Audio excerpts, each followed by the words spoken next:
This is a very quick tutorial on answering questions from an audience, which we did on the second day of class. So a couple of guidelines that I thought would be helpful for you moving forward for any speaking situation. The first would be you always want to try to repeat the question and the answer, not just answer yes or no. This is especially important in a face-to-face environment where people might not acoustically be able to hear the question if the person questioning is really close to the speaker. And if you answer with just a yes or no, that would be really crucial. Yes, that would be crucial. No, you don't need to do that. They don't know what you're talking about. So repeating it either formally and saying the question has been asked, blah, blah, blah, or simply incorporating the answer, the question into the answer. Second guideline would be you want to look at everybody when answering. And again, this is really easy to do in an online format. You simply look at the camera lens and then everybody feels like they're being looked at.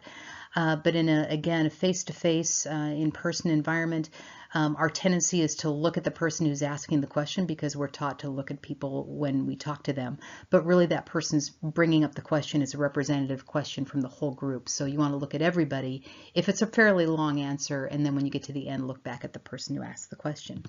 Third guideline, and this is all in one page, by the way, less than 5 minutes, is you want to divide any two-part or even three-part questions because sometimes audience members are kind of nervous. They may not have thought about their question entirely, and it sometimes comes out a little bit clumsy, and your job is to make it clearer. So when you get a question like in an interview, what's your greatest strength and your greatest weakness? Those are two questions. You want to divide that up and tackle one part first and the second part.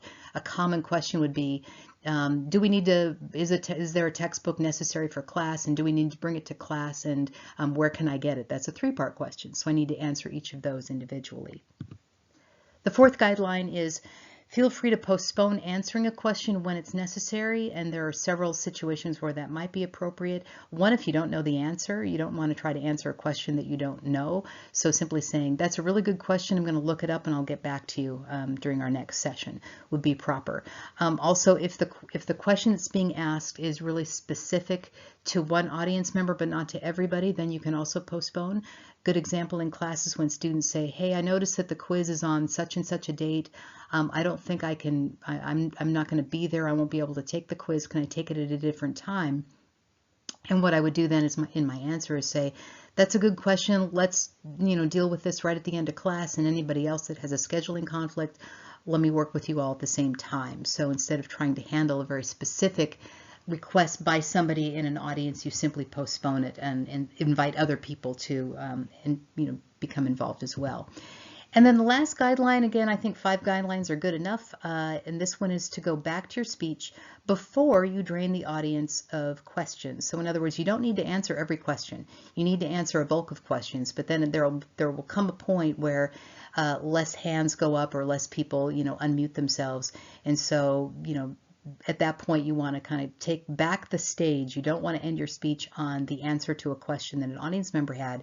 You actually want to end with your own speech. So you want to do that when you sense that there are fewer questions, and then that pulls the energy and the focus back to you and your content, and not as much on a comment or a question from an audience. So sort of what I say here is you want to leave them hungry. There's no reason to completely fill up everybody. Leave them a little bit hungry, wanting a little bit more.